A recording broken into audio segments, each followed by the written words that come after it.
ئەگەر یەکگرتن نەبا ڕاپەریندا سەرکەویت چ بوون ئەو سەدەمێن و وە لە خەڵکی کوردستانی کرد بێ جوداهیا ئاڵە و زوونان دەستی خۆ بدەنە ناو دەستی هەف تەنێ ji بۆ سەرخەبوونێ هەروەها ڕەتکردنا زڵم و ستەمێ و ژێردەستیە دووبارە نەبوونە ئەنفاڵ و جینوساید و تعریبکردنێ و گوهارتنا دەموگرافیە ڕابنە سەرخۆ و ڕاپەرینێ بکەن ئەف ڕاپەرینا چێبووی و دەستکەفتێن ئەڤروکا بەرهەمێ وێ ڕاپەرینێنە یاکو کوردان بیەکگرتنێ بەدەستخستی لە ئەڤروکا ژڤی ئالی و ئالیەدن ئەم هەندێک تشتان گولێ دبین و جارات بێژنە جهێ شێرم و عیبەیە ئینسان بەحەز ژی بکات بەتایبەتی وان کەسێن بە دەرەجە یەک ژڤێ ڕاپەرینێ دەستکەفتێن کەسی ژبلی ملەتی بەدەستخستین ژێ دکتور صالح مەلا عەمەر مامۆستای زانینگەهی و شارەزای پەیوەندیە ناودەوڵەتی ژێ هەولێرێ دەپرسم دکتور صالح گەلێک بخراتی کوردستان 24 تەمام هەر کەس دزانە بیەکگرتنێ ڕاپەرین سەرکەفت لێن و کیا هەندێک ئالیەت هەین دەبێژن چینە ئەم vê yekgirtinê bişanazî û serkeftina vê raperînê bişanazî behez bikein divê matemîniyê bigêrîn bi re'ya te cihêwan kesan li kîve ye û bûçî ev guhartine di ser fikrên wan de hatiye sedem çi ne خوی که تماشای میجوی هر ملت یا نتویک بکن هیچ ملتک نیتوانی و که به پی راپرین و به پی ماندیبونکی زور بتوانیتن که آزادی خوی بدست بینیتن حتی دولت ولایت گرتوکانی امریکاش یک لم دولتانه بوه و زور لدولتکانی که لأوروپا استوکو دولتن تنانه لآسیا و لأفریقا و لزور جگا بلام اوی که ایستا خلقک بو مبستی سیاسی دیویتن هندک شد بکار بینیتن که خلق یان بطایبت گنجکان هان بداتن بشیوه که ام دستکوتی ایم بدستمان هینایا لدجی برجوندکانی نتوی کردن و امانه و قناعتی من اما دیانویتن بود شواشکاری کردن یان بو پروسی حل بجاردنکان ام بانگشه دکن که ام کسانه ڕۆڵێکی وەکو شەخص گرنگیان لە بەدەستهێنانی ئەم دەستکەوتەی کە ئێستا لە هەرێمی کوردستاندا هەیە نەبووە و بە تاکید بەو شێوەی دەیانەوێتن کە ئەمە کەم بکەنەوە بەڵام بە شێوەیەکی ڕاستەقینە کە ئێمە تەماشا بکەین ئەگەر ئەم ڕاپەڕینە نەبا و بەتایبەت ئەم حیزبانەی یەک لەوانە کە پارتی دموکراتی کوردستان نەبا هێزی پێشمەرگە نەبا ئەسلەن حکوومەتی هەرێمی کوردستان درست نەدەبوو پارلمان درست نەدەبوو و پێویستەوە لە چەند ڕەهەندەوە ئێمە تەماشا بکەین بەراورد بکەین بارودۆخی ئێستا لەگەڵ بارودۆخی پێشتر بۆ ئەوەی بزانین کە بارودۆخی ئێستا باشترە یان بارودۆخی پێشتر لە ڕەنگەی نەتەوەییەوە تەماشا بکەین پێش ڕاپەڕین شتێک بەناوی نەتەوەی کورد لەسەر ئاستی جیهانی زۆر گرنگیەکی وای نەبوو سیاستمەدارانی کورد ئەگەر زۆر هەولیان داوات تەنانەت نیان دەتوانی سەفیرێکی یان نوێنەرێکی بەسیط لە وزارەتی دەرەوە لە دەوڵەتێک ببینن و بە شێوەیەکی گشتی نەتەوەی کورد هیچ پێگەیەکی لەسەر ئاستی نێودەوڵەتی نەبوو بەڵام ئایا ئێستا وەکو نەتەوەی کورد کە بەراورد بکەین لەگەڵ پێش ڕێفراندۆم بارودۆخی نەتەوەی کورد باشتر بووە یان خراپتر بووە هەر کەسێک کە لاپەڕێک لە مێژوو بخینتەوە گەنجەکانی ئێمە و خەڵکانی بەتەمەنەکانش کە ئەم قۆناغەیان دیتووە ئەم شاهێدیە دەدەن کە وەکو پرسینەتەوەی ئێستا پرسینەتەوەی کورد ئاستێکی زۆر بەرزی لەسەر ئاستی نێودەوڵەتی بەدەستهێناوە و ئێمە تەماشا بکەین لەباری ئابووریەوە کە خەڵکانێک بەحث دەکاتن لەباری ئابووریەوە هەرێمی کوردستان بە چ شێوەیەکە هەموو سروەت و سامانی هەرێمی کوردستان کە بەتایبەت هەموو خەڵک دەزانێت لە کەرکووک و لە جێگایەکانی تر ڕژێمی بەعس و ڕژێمەکانی پێشتر دەیان فرۆت بە چەک و تەقەمەنیان دەدا و بەو شێوەی دەهاتن خەڵکی کوردستانیان ئەنفاڵ دەکرد کیمیاباران دەکرد ژنۆساید دەکرد ئوردوگایان بۆ دروست دەکرد کە بەو شێوەی تێرەدا ژیانی خۆیان بەسەر ببەن بەڵام ئێستا ئابووری هەرێمی کوردستان بە شێوەیەکی گشتی بۆ بەرژەوەندی هاوڵاتیانی هەرێمی کوردستان بەکاردێتن و تەنانەت ململانەیەکانی کە ئەمڕۆ حکوومەتی هەرێمی کوردستان لەگەڵ بەخدا هەیەتی لەسەرەوەی کە ئابووریەکی سربەخۆی هەبێتن بەتایبەت لەسەر نەفت و غاز لەژێر کۆنتڕۆلی هەرێمی کوردستان دابێتن تا ئێستاش ئەو ململانەیە کە ئێمە دەبینین بەردەوامە لە ڕەنگەی ئەمنیەوە با ئێمە تەماشای بارودۆخی هەرێمی کوردستان بکەین ئایا خەڵکی هەرێمی کوردستان لە ڕوانگەی ئەمنیەوە لە پێش ڕاپەڕین بارودۆخی ئەمنیەکەی بە چ شێوەیەک بوو. هەر کەسێک ئەگەر لە پەڕێک لە مێژوو بخینتەوە دەزانیتن تەنیا لە پرۆسەی ئەنفاڵدا زیاتر لە 180,000 کورد کە بە شێوەیەکی زیندە بەچاڵ هاتەکردن و تەماشای هەڵەبچە بێتەکردن کە داماوەی چەند سرکەیەکدا زیاتر لە 5,000 کەس بوونە قوربانی و بە سەدان هزار خەڵکی تر یان تەماشا بکەن کە زیاتر لە 8,000 بارزانی ژنوسایت کران کە تا ئێستاش لەگەڵدا بێتن خەڵک هەر نازانێتن گۆڕەکانی ئەمانە لە بە چی شێوەیەکە. بەڵام ئێستا بە شاهێدی هەموو جیهان ئێمە دەتوانین بڵین کە لە باری ئەمنیەوە هەرێمی کوردستان توانیەتی بەرەنگاری گروپەکانی تروریستی داعش ببێتەوە و بە شێوەیەکی گشتی تەماشا بکەین توانیەتی ببێتە پەناگایەک بۆ ئەوەی کە ئاوارەکانی کوردی سووری بێنە دەناو هەرێمی کوردستاندا، تەنانەت عەرەبەکانی پارێزگایەکانی سنەش کە مەترسی داعشیان لەسەر بووە وەکو پەناگایەک هاتۆنە دەناو هەرێمی کوردستاندا و بە شاهێدی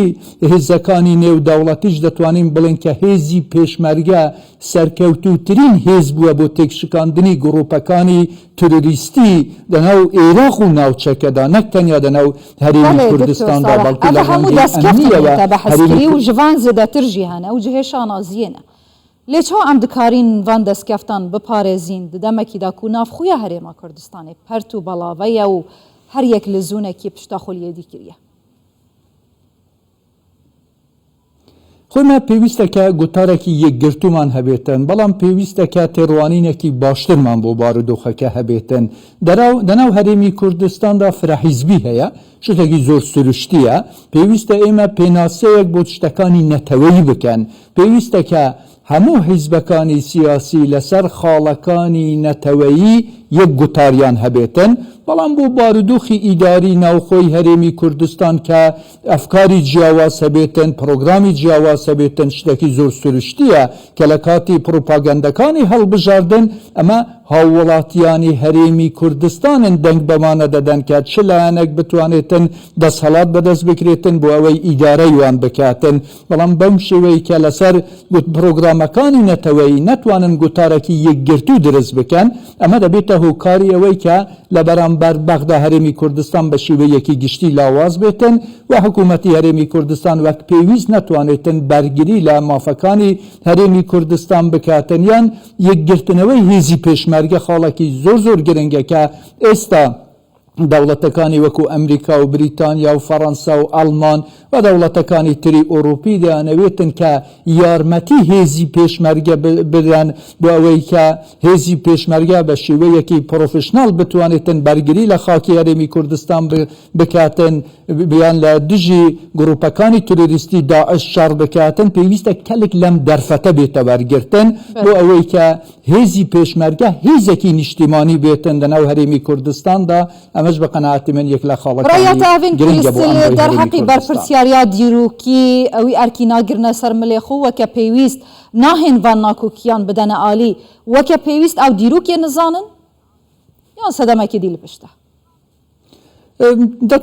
دەتوانین بڵێن بە شێوەیەکی گشتی بەرژەوەندی شەخسی بەرژەوەندی حیزبی بوویتە هۆکاریەوەی کە ڕێگیری لەمە بێتەکردن ئەم گوتارە بێتە دروستکردن، یعنی لایەنێکی سیاسی لەناو پرۆسەی هەرێمی کوردستاندا تەسەوەر دەکاتن کە پێگەیەکی زۆر بەهێزی نەبێتن لەناو هەرێمی کوردستاندا، ئیتر سیاسەتێکی تر لە بەغدا لە پێش دەگرێتن کە ناکۆک بێتن لەگەڵ بەرژەوەندەکانی ئەمڕۆی هەرێمی کوردستان. ئەمە کێشەیەکی زۆر گرنگە. پێویستە جیاوازی بێتەکردن لە نێوان ئیدارەی حکوومەتی هەرێمی کوردستان و لەگەڵ سیاسەتی هەرێمی کوردستان بەرامبەر بەغدادا و ئەوە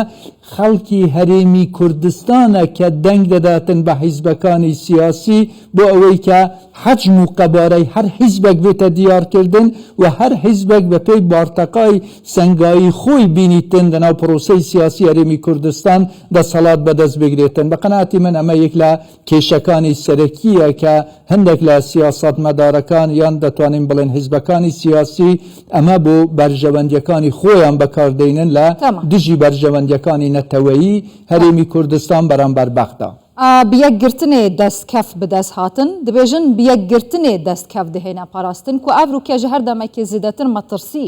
لەسەروان دەستکەفتە هەنە و حاشا ناهێتەکردن و هەر جارێژی لەسەر ئاستێن بلند ئەفراستیە دەهێتە گوتن چنێ ئەو فاکتەرێن کو یەکگرتنێ دروستکەن و ئەڤروکەل کوردستانێ نینە خۆیان تەماشا بکەم شێوەیەکی گشتی ڕۆژهەڵاتی ناوەڕاست نائارامیەکی زۆرێک تێدا لەسەر ئاستی نێودەوڵەتیش نائارامیەکی یەکجار زۆرێ هەی تەنانەت دەوڵەتێت ڕۆژهەڵاتی ناوەڕاست و دەوڵەتی دیل سەر ئاستی جیهانی زیاتر قەیرانی رووسیا و ئوکراینە خاڵێت زۆر گرنگن و هەندێک قەیرانی دیەت ئابووریە تاتیا دروستکردن بۆیە بارودۆخ بۆ ئەوڕۆیە هەرێما کوردستانی احتمالی هەیوەکی چەند ساڵ پێش نەبیت هەتاوەکی چەند مانگ پێشش نەبیتن بۆیە پێویستەکە تەرکیز لەسەر چەند خاڵە بێتەکردن بۆ ئەوەی کە گوتارێکی یەکگرتوون ناوبەرە لایەنی سیاسی هەرێما کوردستانی بێتە دروستکردن یەکەم خاڵی سەرەکی ئەوەیە کە کۆدەنگیەک بێتە دروستکردن لەسەر پرۆسی هەڵبژاردنێ پرۆسی هەڵبژاردنی پرۆسەیەکی زۆر گرنگە کە پێویستە ناو هەرێما کوردستانی بڕێ بچیتن پێویستە ئەو مافە لە هاوڵاتی هەرێما کوردستانی بێتەدان هاوڵاتی هەرێما کوردستانی بشێوەیەکی ئازاد بینن هەڵبژێرن و چ کەسێک بینیتن ئیدارەوان پدەست بگریتن بەڵام ناکۆکیت سیاسی ببێتە باعثی وێ هەندێک و ئەوڕۆکە لە هەرێما کوردستانی هەڵبژاردن نێتەکردن و بشێوەیەکی گشتی حکوومەتە هەرێما کوردستانی دوچاری کێشەیەکی مەشروعیەتی ببێتن بۆ ئەوەی کو هەڵبژاردن نەهاتینە ئەنجامدام ئەوە خاڵێکی زۆر مەترسیدارە لەسەر بەرژەوەندیە ئەوڕۆیە هەرێما کوردستانی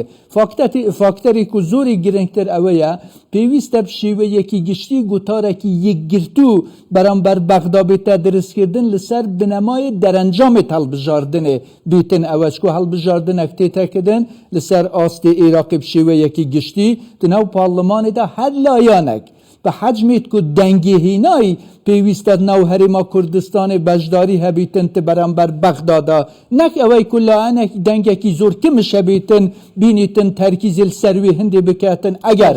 فلان پۆست بۆ من نەبیتن یان من پێگەیەکی پێز نەبیتن دەبیتە باعثێوی هەندێک و سیاسەتێکی دژی لایەنی هەرێما کوردستانی لە پێش بگریتن بتاکید ئەوە دەبیتە باعثێوی هەندێک و گوتارێکی یەکگرتو نێتە دروستکردن دناو هەرێما کوردستانیدا بەس ئەگەر هەموو لایەنی سیاسی پێوەری سەرەکی خۆ بکەنە دەنگی هاوڵاتی هەرێما کوردستانی کۆ هاوڵاتی هەرێما کوردستانی بە چ قەوارەیەکی دەنگی پێ بدەن بەوە ئەندازەی بەشداری بکەن ناو پرۆسی سیاسیە ئیدارەکردنە حکوومەتە هەرێما کوردستانی و بەغدادا بخەناتە من گوتارێکی یەکگرتو دێتە دروستکردن ئەگەر نە لەسەر وێ هەندێ بێن گوتارێکی یەکگرتو دروست بکەن کۆ لایەنێک پێویستە بشێوەیەکی گشتی دەستکەوت و دەسەڵاتی زیاتر لە حەجمی خۆ بدەستبینیتن بخەناتە من لەسەر و بنەمایی گوتارێکی یەکگرتو زۆر زەحمەتە بێتە دروستکردن دکتۆر ساڵح مەلا عومەر مامۆستای زانینگەهەیە و شارەزای پەیوەندیە ناودەوڵەتی گەلێک سپاس